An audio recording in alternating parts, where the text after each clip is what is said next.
And coming up in this episode. I got my first student job like 6 months after I moved to Germany. So I was using that strategy, writing my applications in German and also writing to let the HR know that I understand their problem, I have the experience and the educational background, and I am coming to solve that problem. If you're able to put your story nicely to say, okay, hey, this is who I am, this is what I studied, this is my experience, I know your problem, I think I have the solution, and let us talk so that we can see how to solve it. So basically, in a nutshell, when you're looking for a job out here, because I know, looking for a job is not easy, it would be more advisable to take that approach whereby you come in as a problem solver. 100%. What solution are you going to bring to the company? Yes. How can they benefit from Yes, you? yeah. Not you Yeah, just not asking for saying, a hey, job. I'm looking for a job and I Yeah. think you guys are a nice team, I want to join you. No, it's like, why do I care about you? Yeah. You know? Personally, I wish I had access to this kind of forum the first time I came. Yeah. Simply because there's so much information out here about life abroad, Yeah. especially coming from a developing country Yeah. to a country which is way, advanced. Like learning the system, Yeah. how to it's not even about school. There's No. so many intricacies surrounding just your experience as a student, and you do need to be connected to a community Yep. of people who've already gone through this, so that whenever you come across any type of issue, like maybe say you want information on the kind of insurances that would be beneficial as a student, what kind of benefit packages, you can fast reach out Exactly. to someone who's already gone through that. Or maybe you want to switch schools and you don't know what would happen to your student visa. Maybe you're no longer interested in doing this course or whatever. You can go and ask that kind of question. So just having that direct connection to people who, this is a very, very useful forum.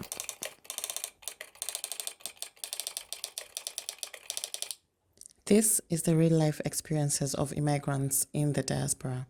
Welcome to the BO podcast. And I am your host, Becky Onyango. And today we have a very special guest who is going to share the experience living abroad. Stay tuned. Hi everyone, and welcome back to another episode of the BO podcast. I'm your host, Becky Onyango, and thank you so much for tuning in for today's episode. So we have our very special guest here today with us, and this is Michael. Hi, everyone. So thank you so much for joining us, Michael. So he's just basically going to take us through his journey of moving all the way to Germany from Nigeria and setting up a business in Germany. So we're going to learn one or two things from him, and hopefully we'll be able to be enlightened. So thank you so much for joining us. Sure. Thanks, Becky. Okay, so now after graduation, now you're moving into the professional sphere now. Yeah. So how did that come about? Like you looking for the job and basically, settling yourself into the German corporate world or corporate culture. Yeah. I think that on its own, it's like another journey completely. Yeah. Because after my master's thesis, defend and everything, it's like, what have I done? What do I want to do? Yeah. It's like, okay, this whole master's is like over, so what's next? Yeah. On one hand, I was thinking, okay, going further with a PhD, but I was not so excited about it. I felt like who I was becoming, I wanted something that's with more flexibility. I didn't want to go further with, another study, PhD or whatever, that is like so structured. I have to follow what they're doing. I wanted something more free. But then I wasn't sure how to exactly get into, the corporate world. PhD was like a safe and easy option to get, I tried that for a few months, but reluctantly. And I also got reluctant results, as you can imagine. And then I started applying for jobs. But then I was applying, to positions which I thought were related to what I study, and that's like the only thing I could do. So I was applying more to like research, technician positions, lab assistant, production, whatever. So essentially things that had to do with laboratory works. Since I thought I wasn't going to the research area anymore, like in the academia or research institute and stuff, since I wanted to go to the industry, maybe what I could do would be, okay, work within the labs of industries, production, facilities, and all this kind of stuff. But I was also doing that reluctantly because I felt like it's still like doing the same thing I did back in the uni. So I didn't get any good results. One experience I had then was I found a company which I thought, hey, I really fit nicely into this company. I could work with them. I understand their products. I can easily work in the production with the guys. And then I also knew that, okay, German language was important for me. But somehow I stumbled at the job, applied in English, and then I was contacted and all. So the whole communication went in English language, which I thought, oh, this is really good. It makes it easier for me because back then my German language skills was still was not very good. I think that was in 2017. So cut a long story short, the whole pre-interview process was all in English language. But only for me to get to Munich, get to the company, ready for the interview, and then the guys went all German on me, you know? Why? I have no idea, you know? Okay. And I think the reason the guy gave was like, well, practically, if you got this job, you'll be working with native speakers who mostly speak only German. Okay. You know, so I think German is a very important aspect of the job. You know what I think? I think also maybe it reached a point where by now they were trying to, maybe they were really two best. Maybe you guys were like among the final candidates. And I they don't had know. to do the cutoff. So could be, but I think what I for sure I felt like there was not a good communication between the HR or whoever was communicating with me and the actual guys that were going to hire me, because there I was speaking with I don't even know what they are anymore, production managers or so, but like guys that were like really into the product itself. Yeah. You know, so these were the people that would make the decision. You know. Yeah, they ought to have been aware that your skills at that time was not at the level that they were looking for. So, But you know. This is the thing that people need to understand about the corporate world. You see it from outside, everything looks perfect, but inside it's not so No, perfect. it's You not. know. And I think that was a good example because for sure, those guys, they probably had not read my CV, seen my application or any communication at all. They just know that there's some guy coming from Berlin interested in this position and they were going to speak with the guy, you know. So when I came in, you know, I greeted everyone in German. We exchanged pleasantries in German. How was your trip? Everything. That was okay, you know, because for me, I thought, hey, it's nice to do this. When we get to the serious talk, then we can switch to English. But they did not, or they would not. So we were, you know, going all German. And then I had to stop and be like, if we have started a re-interview, could we switch to English? Because Yeah. I feel more comfortable. And then that is a complete Yeah. turn But off. at the end of the day, the interview went in like Denglish, you know, Deutsch and English. So, and it was a good experience for me. And frankly speaking, you know, returning to Berlin from Munich after that interview, I was like, even if I got the job, will I do it or not? If I took it, then the only reason is because that's the only offer I was getting. Yeah, but then you know what? You This example, this experience you're talking about is exactly also what happened to me personally. I actually got this offer of going to work in the Central Bank of Germany in Stuttgart. Okay. But the thing is, so I went in, and you know, Central Bank is really, it's very, very German. You know what Of course, I mean? 100%. Yeah. So it was like a panel of around 6 to 8 people seated over there behind the desk, and me, I'm there happily coming in with zero German skills. Okay, my German skills was just, you know, there, but to them, because those are native speakers, 100%. these are Southern Germans. And not just native, but also native, and then at the business level, technical stuff. Something else. So you know, when I entered and you know I introduced myself, and then they're like, okay, we've seen your profile. So the guy was really very pleasant. You know, we've seen your profile. We see you have the skills, yes, but can you speak in German? Like it was just direct to the point. Can you speak in German, like fluently? I said, yeah, I can try. I can learn. Say, yeah, no, but you know, this one you're dealing with data. This is the central, you know, so they have to remind you where you apply. 100%. Yeah. So German language is a big factor, especially if you're entering this corporate world whereby you have to speak with the native. Because I feel like in Berlin with the startup companies, it's very easy to maneuver through. Yep. But with these corporate worlds, companies, it's a different story. Yeah. I think the bottom line there that everyone needs to understand is what kind of company are you applying to? What is their business and where are their customers? Yes. You know, for example, after that experience, all the jobs and all the companies that I've worked with, I'm working with a third company now. German has not been a prerequisite, you know. It hasn't been because I've always been working in the international market, international customers. You know, it has always been that. But of course, it's essential for you to understand the work culture in the company, the colleagues that you're working with, you know, the quality management system, auditing. Like internally, you need it. But I think most of the companies that I've worked with have been very generous and kind that, speaking of which, the second company I worked with actually, I had to do a presentation in German. Now that I'm thinking about it. Oh my God. Yeah. How did you hack that? Or I know I did a presentation during the interview. If that presentation was in German, I don't know, but I know 100% the whole interview was in German. Wow. Yeah.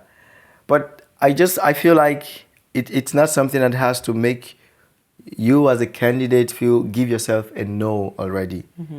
But what I would definitely recommend is learning the language. It just gives you more opportunities, make things more flexible for you.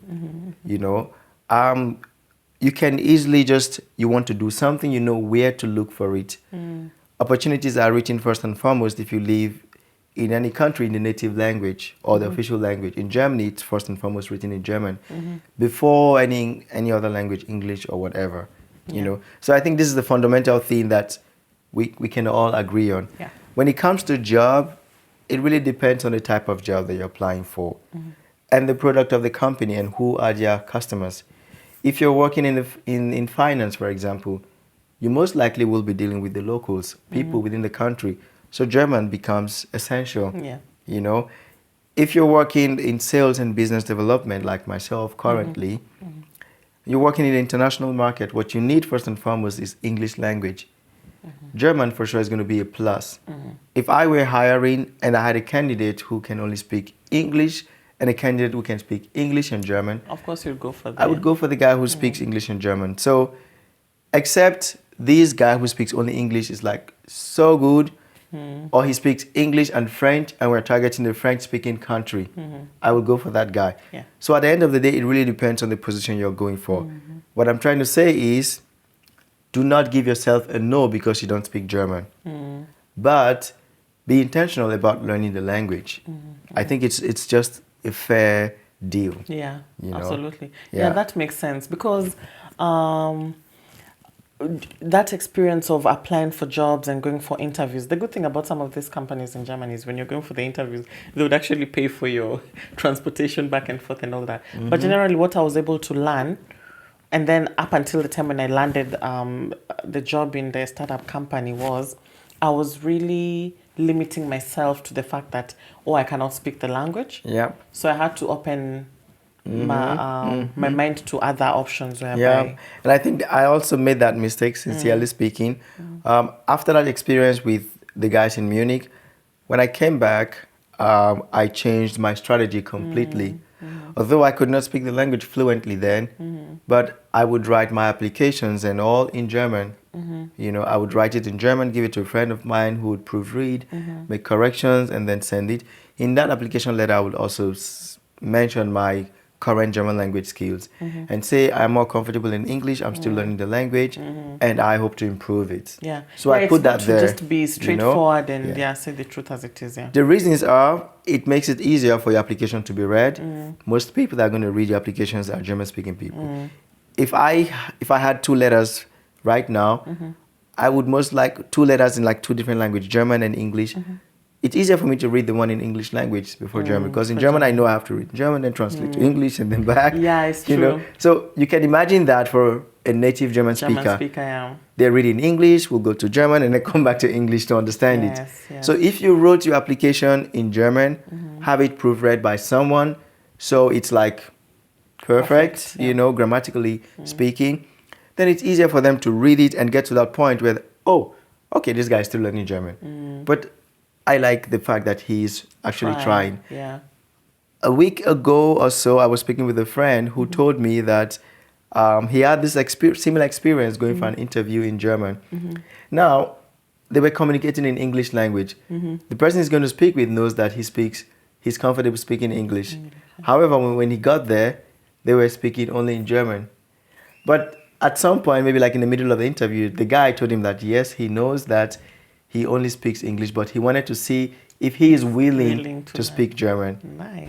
And I think many, many people have had that experience. Yeah. So, hey, what's the worst thing that can happen? You make a mistake. Yeah. What is it? Just do it. Just do it. It's not so terrible. I find it that they actually like it when they see that you're making an effort. Yeah. So that might actually even give you an opportunity there. Yeah. And I think that's also something that really encouraged me to even learn the language further. Yeah. Like back then in Lübeck, all my neighbors, I would speak with them in German. I mean, they would only speak to me in German anyways, Yeah. And even when I was But talking, you're I lucky knew... that you're surrounded by German speakers. Because some of us who've been in Berlin all this while, we only speak English. And this is also another thing, Yes. I mean, not everyone is going to take it. It really depends on where you're going, you know. You start from somewhere, you ask yourself, where am I going to? Moving from your home country and then settling in a place like Berlin, one has to ask himself, hey, is this where I should start from? Or is this where I should come to later on, If you come to Berlin as your first place, there are the pros and cons. On short term, it would be really nice, you will enjoy it, it's a nice transition and all. Yeah. But then long term, You'll be stuck. kind of. I mean, you can stay and enjoy all the city life and the international community and all. But I feel like if you want to stay long term, get really integrated into the system, understand the culture and all, there are probably better places than Berlin. Yeah. And you really have to, like in Berlin, you really have to be disciplined and just constantly push yourself if you want to get to that level that you want to get in terms of the long-term stay. Because you also have to, apply for that as well. In terms of integrating into the culture, it's very easy to just continue living in your in your former culture. Exactly, it's so easy, because you can easily find people from your home country, your community, and all that, and you just live as though you were still back home. Back at home, And I mean, I don't have anything against that, but I'm someone who is all about the new stuff, getting deep into where I am, understanding opportunities, the people. Just getting to the root, essentially. I don't think you can get to the root in Berlin. I mean, for starters, Berlin is a new city, so to say. So everything is modern and fresh and... I don't know about modern and fresh. Yeah, of course. I think it generally just depends also with the people that you are constantly surrounded with. Okay, nice. So that was your transition into now looking in for a corporate job in Germany. Then finally you landed your job. I mean, before I landed the job, I think what I learned is, one, don't give yourself a no. Let the no come from who is going to hire you. And that means don't say, I can't do it. If you're genuine about that position, you can do the job. Because at the end of the day, anyone who's going to hire you wants to hire you because they have a problem and you're going to solve that problem. They're not hiring you because they like you, because you're this or that. No, they are bringing you in to make things better for them. Some companies hire to increase the numbers, but majority of the companies, they hire you to solve a problem. Solve the problem that so they have. I think when I realized that, I changed my strategy. I would look into companies that I know that, hey, I can actually bring something on the table for them. I can make them an offer that another candidate most likely could not, And what I did was, I remembered my position back in Nigeria as a medical sales representative, and that means I already had some experience with sales. So I completely switched from the whole production, lab assistant, research assistant, and all those to sales. And for me, again, I think that helped because every company wants to make sales. I'm not saying everyone should become a sales manager or stuff, no. But if you're someone who is open to learning something new, you can communicate, you like to travel, you like to meet new people, and you have a deep theoretical and practical understanding of your subject, which is related to that product. Sales, business development is these are like two positions that you can always like easily grab, so to say. So I switched to sales, and then I also knew that okay, these may come with a language requirement, but at the same time, I also understand that German companies, in as much as they sell within the country, they're also known for exporting, right, their products to other country. So we'll be talking more about the international market, you know. So English would be the prerequisite and not German. You know, so I think when I understood that, and then the fact that it's easier if you wrote your applications in German, if it's a German HR that's going to read it. So I was using that strategy. Sales, writing my applications in German, and also writing to let the HR know that I understand their problem, I have the experience and the educational background, and I am coming to solve that problem. You know? Nice. So if you're able to put your story nicely to say, okay, hey, this is who I am, this is what I studied, this is my experience, I know your problem, I think I have the solution, and let us talk so that we can see how to solve it. So basically, in a nutshell, when you're looking for a job out here, because I know, looking for a job is not easy, and everyone is always saying, oh no, there's no jobs. So you always it would be more advisable to take that approach whereby you come in as a problem solver. 100%. What solution are you going to bring to the company? Yes. How can they benefit from you? Yeah. Not you. Not saying, hey, I'm looking for a job and I think you guys are a nice team, I want to join you. No, it's like, why do I care about you? You know? So I think the story should cut across, I know your company, or at least I understand what you guys are doing. This is what I have studied. This is my experience if you have one. And then I think with my study and with my education and my experience, I can solve that problem. And then if you're someone who has done something similar before, you can also give an example of what you did before. You know, how you're essentially solving that problem that you're looking for. And how they're able to benefit from that. And how they're going to benefit from that. And then you end it saying, hey, I'm looking forward to discussing this with you in a personal meeting. So I recall back then I was not saying, hey, I will be happy to get the job. No. I just want to speak to you to tell you more about how we can solve that problem. Nice. Really. And you have to be very confident. 100%. And you also have to know what you're saying. It's not just saying some but giving practical examples. Because frankly speaking, the people who are hiring you, they're like two sets of people. One common thing among the two classes is they know that problem. But then what differentiates them would be the person who knows the problem and also has some ideas of the solution, or B, they know the problem but are not sure how to go about the solution. The first job I got, I literally during the interview was speaking to the guys as though I were a consultant. And why? Because the CEO was there, and then there was the scientific director, and then the lab technician. It was a startup. They literally had nobody in sales, or maybe there was someone who just left. And they were a fresh company going into the market. So things were like all over the place. That's pretty normal for a startup though. Things were like pretty much all over the place. But besides that, the next company I worked with, this experience really helped me to be able to sit also with the guys and then tell them that, hey, I know your problem, I know it, and this is what you should do. And frankly speaking, we were like really arguing in that interview. And at some point, I didn't care if they were going to hire me or not.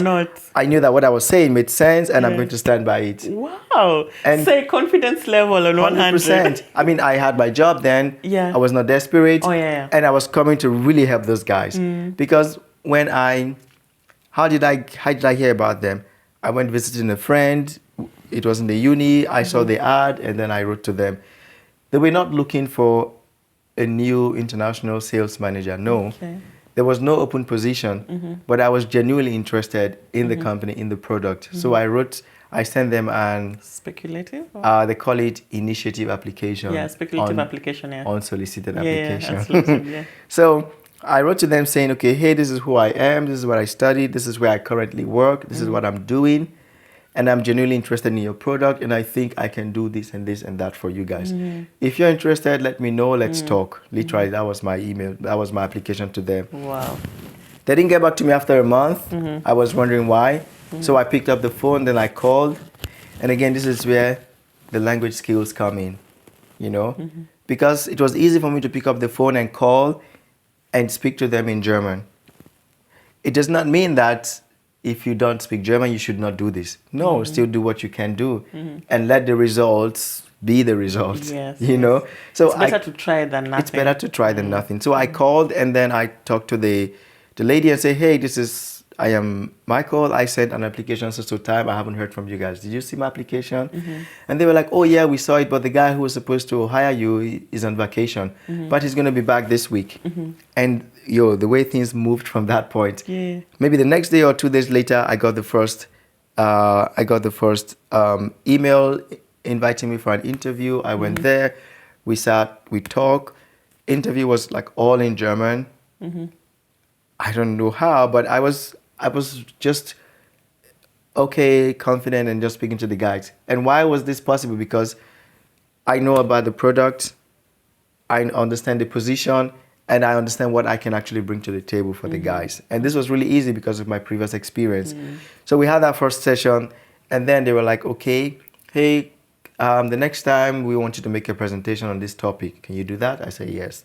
So this was the second round of the interview. Yeah, this would be the second round of interview. To make a presentation. Yeah. Wow. Someone's gonna be thorough with this 100%, interview. Yeah. And I think one thing in that company and also that interview was the fact that now they are like a traditional German company. You know, they've been there for donkey years. They have their customers. They don't know that the world is moving. You know, I mean, things are growing, things are moving fast. There's digitalization. People are digitalizing a lot of processes, you know. There's social media, you know, there's digital marketing and all that. But those guys were like, nothing like that. Sounds very They were still doing, exactly, you know. And this was really the point where I was like, guys, your website is old. The way you put your product on there, I would not buy your product if I were a customer. Why should I buy your product? You know, why should I email to place an order? Why will I be calling? I want to come to the website, see the full product information in a few clicks. If I need customer support, that I can send this. So I really went all on them and just told them that, hey guys, you have to change the strategy, you know.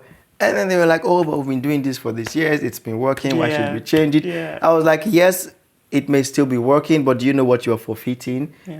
If you're making, I don't know, X million this year, do you know you can be making X million? Do you know you can expand to more But the one places? point on this is, you know, it's something that it's a common running joke, you know, internally, that Germans at times can be very, very not so open to change. If they're used to one particular way of working, it would have to take moving a mountain to make them change their mind on that, which is okay, because I know they like that safety net because they're already assured. And I think when I compare to like maybe Americans are very, very open to, let's do this. Oh, this is the new thing. Let's do this. Very open to, So and I think this is where you as an international talent come with with who you really are.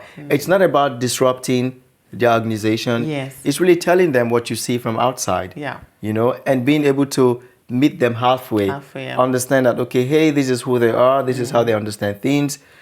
And then that, okay, this is what you're bringing in, and you genuinely believe that it's going to move them in this direction. That you two are able to meet each other halfway and grow together. So in this particular case, did you manage to get that job after now doing? Oh yeah, 100%. I got the job. Congratulations on that. Thanks. I mean, after the whole stuff, I went home really feeling like, this? I'm gonna get this job. I'm gonna get this job, you know, literally. But at the same time, I also felt like I couldn't have said otherwise. You know, I was genuinely sure about what I was talking about. You know, what I felt like was missing, what they could do, and I also know that I have the educational background, so I understand the product, the people who need it, and how they can get this product to them.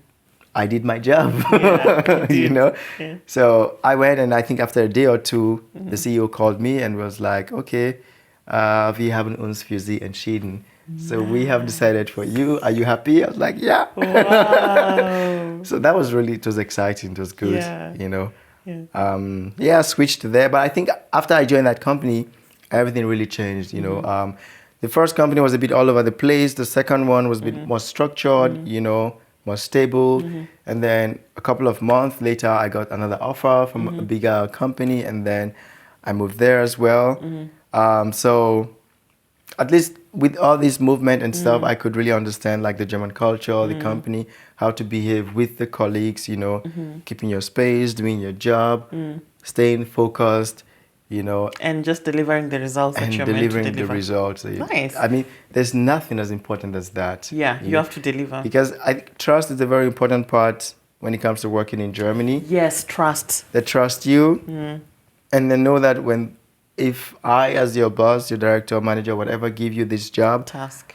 You'll this fulfill task, it. I'm trusting that you will do it. Yes. If you have a problem, you can ask me, but I won't do the job for you. Yes. You have to do the job Yourself. And this yourself. is one thing I really like about working in Germany, or rather the experience I've had. There's little micromanagement. Yes. Because they yes. trust you to actually do your There's job actually and no deliver. micromanagement. Yeah, there's At no- least from my experience. Yes, You there's know? little to no, yes. Yeah. And the fact that they trust you to do your job and to deliver, then you have to live up to that expectation. So also you have that intrinsic motivation to keep Yeah. pushing and make sure Yeah. that you don't disappoint them. That's really Yeah. good. Yeah. Okay, Yeah. so now switching now to your entrepreneurial journey. How did that come about, and what I mean, made you make it started all the way like as far back as 2015. You know, I think I'm someone who I pay attention to things happening around me. Because when I moved to Germany, the first thing that I noticed was people back home asking me, how did you do it? They wanted to find out, hey, this guy was with this guy yesterday. Boom, tomorrow he's in Germany. How? You know? And I'm someone who is very excited about sharing what I know. I like to tell people about opportunities that I'm experiencing and tell them, hey, you can also benefit from this. So back then I started, I went all digital marketing, had like my Facebook channel, created an Instagram account just to put the message about studying abroad. And literally this was how it started. So there was the Facebook channel, Instagram page, and then soon there was also LinkedIn and then Twitter. And then at some point I noticed that, okay, hey, I can't manage this alone with my job. Let me get someone. Then I got like a social media manager that was helping me to, just create the content and also share the content and take care of the inquiries that came in. So it all started with first and foremost giving to the community information that I know that I have, making it available to other people across different platforms. So from that, we started getting a lot of inquiries and all. And this is always the thing about life. You don't have to figure out everything from the beginning. When you start, things begin to get clear. From the beginning, what I thought I needed was, okay, maybe a social media manager. After a while, then there was the need also to have a website, bring everything together, And then I remember a friend of mine back from uni who studied computer science. I contacted him and said, hey, I need a website, And Emmanuel was very generous, didn't even think about charging or anything. Yeah. He just wanted to do something, Yeah, this is the power of networking and connections. 100%. Yeah, you know people at the right place. Exactly, and knowing the people that you have on your contact list who can do what, and reaching out to them according to their expertise and your need, of course. Then I reached out to him, and then he helped to create the website. So I had Emmanuel doing the website, and then I had Grace, the first girl that I hired to be the social media manager, and that was how it all started. Wow. But fast forward, boom, boom, boom. There's a YouTube channel creating more videos. At some point, I was running out of, I wouldn't say ideas, but opportunities or informations or experience to share. Then I wanted to bring other people as well to share theirs because I couldn't know everything. Yeah, you can. Yeah. So then I started, doing interviews with other people, sitting and talking about their experience. And it's like the more I speak with people, the more I'm motivated to even get to know other people because it's like, oh wow, wow, People are doing amazing things out exactly. here. Yeah. It's like, oh wow, and I'm like, hey, how do I get more and more people to get to know this, you Yeah. know? So, and then from there, we started offering the study and work abroad service. You know, like, okay, hey, when you give people this information, they want to also experience the same thing. They want to study, you know. So we partnered with, okay, people that would help us out, that would help us take care of the admission process. You know, we started doing that. So people were informed. If you need the service, we are also there to provide the service for you, right? And then this started happening. At some point, we noticed that, hey, we were trying to like take care of all our like the audience base across the different social media platforms. So managing YouTube, Instagram, Facebook, and LinkedIn. And one common thing is these are people within the study and work abroad environment. So why don't we have a common platform that brings all of them All of together? it, yeah. You know, we were thinking about this from the perspective of making it easy for us to offer these people more values. If I want to share something to this study abroad community, that I don't have to go to Facebook, go to LinkedIn, go to Twitter, go to Instagram. Let me put it in one place where they can find everything. You know, one, it's easier for me, but two, it's also easier for the people that from one place you can find everything. And then maybe you can also connect with other people. You could also connect with me. You could also connect with someone like you. Yeah. You know, you can connect People with who already have the experience of Who- living and studying abroad. Yeah? Exactly. You Okay. can have that experience. Of course, you can connect with these people across other social media platforms, but these platforms are not optimized for these kind of connections. Yeah. Right? So we wanted to have that focused audience that takes care of people around the travel and migration space. And that was where the idea of having quote unquote a forum to take care of this came in. And I mean, Emmanuel is there, the programmer who can, you know, do the design and all. I mean, by this time, we had more and more other people who were like genuinely interested in helping out on the team. So we talked about this, and that was when we developed the first version of Settling. So the idea of Settling from the beginning was to have a forum where we not only share information, but people can interact with one another. And then a couple of months into the product development, we said, okay, why don't we make this into a complete social media platform that connects and informs people about migration and travel. We are coming from a place with a lot of audience in the study and work abroad space, but we know that what we are essentially telling, it's not just study and work abroad, but everything around migration and travel. Our main goal is how to make the best out of your abroad experience. Yeah. When you migrate for whatever reason, how do you make the best out of that opportunity? Yeah. And it really starts from when you're back home until you get there, what you do there, and how life goes on from there, you know? And over the years, you know, from all the experience we've gathered with speaking to candidates from different countries, talking about their challenges and all, and of course, those that we have been with also abroad, it was practical for us to, you know, see the problem, you know. I can find information about scholarship on LinkedIn, on Facebook, on Instagram, but I may have to check each of these places to find them, you know. You can think about it like having a very diluted platform that you find almost everything. You know, it's so diluted, but if you want to like just where you go and get the real stuff Rich content, and also connect with the people, that was where we, you know, thought about settling and say, okay, hey, we will make this into a social media platform that focuses on travel and migration. Yeah, and I think this is generally very important because personally, I wish I had access to this kind of forum the first time I came. Yeah. Simply because there's so much information out here about life abroad, Yeah. especially coming from a developing country Yeah. to a country which is way, advanced. Like learning the system, Yeah. how to it's not even about school. There's No. so many intricacies surrounding just your experience as a student, and you do need to be connected to a community Yep. of people who've already gone through this, so that whenever you come across any type of issue, like maybe say you want information on the kind of insurances that would be beneficial as a student, what kind of benefit packages you can fast reach out to Exactly. someone who's already gone through that. Or maybe you want to switch schools and you don't know what would happen to your student visa. Maybe you're not no longer interested in doing this course or whatever. You can go and ask that kind of question. So just having that direct connection to people who, this is a very, very useful forum. So guys, go check it out, sign up on Settling, and just interact with people who really want to go and study abroad. And trust me, you would really benefit from this kind of information. Yeah. I think the bottom line really is, like I mentioned before, making the best out of your abroad experience.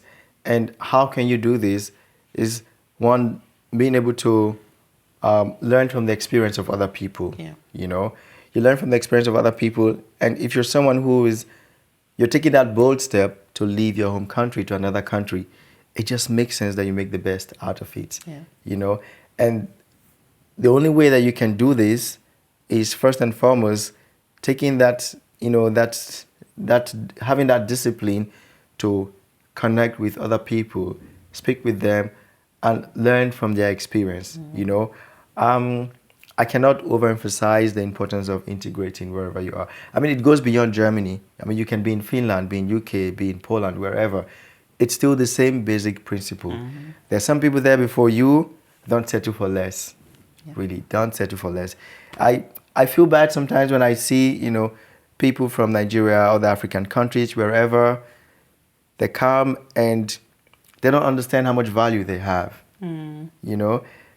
As an international student, as an expatriate, as an international talent, or however you move abroad, you have a lot of value, you have a lot of things to offer. Yeah. And one thing that for sure, one message, if there's anything that you will learn from this video is, know that, hey, you have something to offer. Yeah, absolutely. You have something to bring on the table. So do you know this?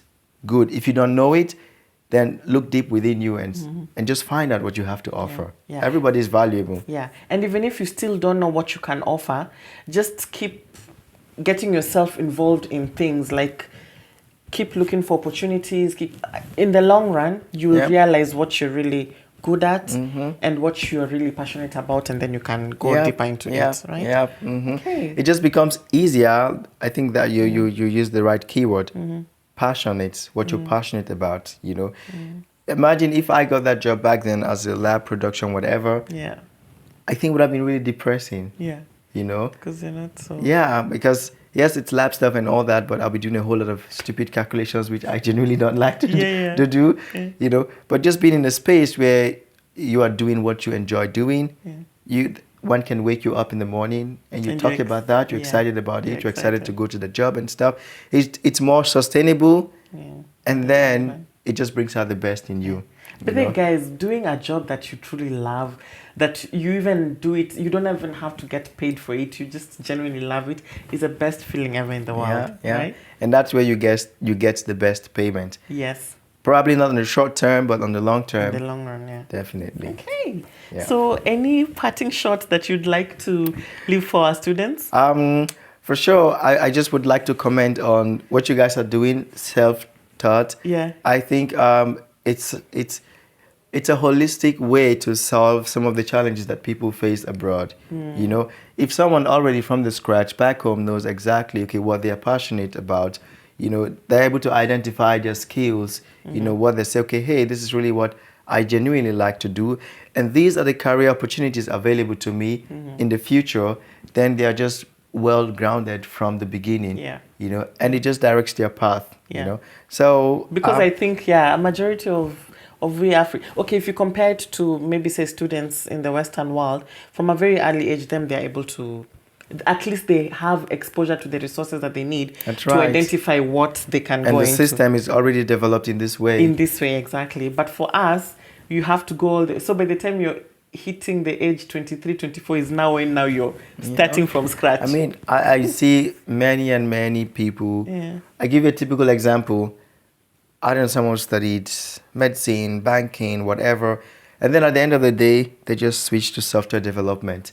It's becoming more and more common.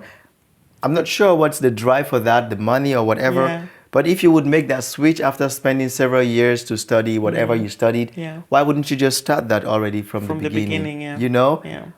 I mean, even here abroad, I've also seen people doing that. Yeah. You know, they get to that point, they just make that switch. You know, if one is able to identify or know these different opportunities up front and know that, hey, this is the direction I want to go, and they genuinely begin to groom themselves from the beginning. Towards that, yeah. Yeah, that's the thing. Because right now I'm noticing there's a lot of drive towards tech-related jobs, and guys are going to software development, blah blah. Fine, it's good because it's the current new oil. The new oil, yeah, the oil is finishing. Yeah, everybody's trying to go and grab a piece. But for me, for some reason, I'm just like, no, you know what? I've discovered my passion, and I'm just not gonna follow the flag because everyone is following the direction of the wind. So it's very important to actually just identify your path and stick to it and just become a master at it. You don't have to do what everyone else, or rather the in or trending thing that everyone is doing. No, Yeah? because at the end of the day, everything need to come together to make sense. Yes. Exactly. Yeah. Okay, so it was so lovely talking to you. Any parting shots? I would like to thank you very much for giving the opportunity to have this conversation. And I feel like this is how things work in life. Again, you don't have to figure out everything. Yes. Other parts are just gonna, come in place and fit in nicely. And you will meet genuine people that are interested in what you do. Yes. And you will all carry yourself up together. I mean, today we're here, we have the partnership with you to outsource study and work abroad stuff. Yes. And I understand what you guys are doing. No one had to introduce us or do any stuff. It just came naturally. And I feel like that's the best type of partnership or growth that we can strive for. Yeah, very organic. You just very do your organic thing, and the right people will come to you. Just trust in yourself and believe in yourself, and you'll always attract the right energy. Exactly. So thank you so much for joining us. We really appreciate it. So guys, as I mentioned before, go ahead, sign up on Settling. Go and reach out to Michael and his team if you have any questions, but also you can reach out to us and we'll definitely facilitate the entire process. So up until next time, take care and goodbye. Bye.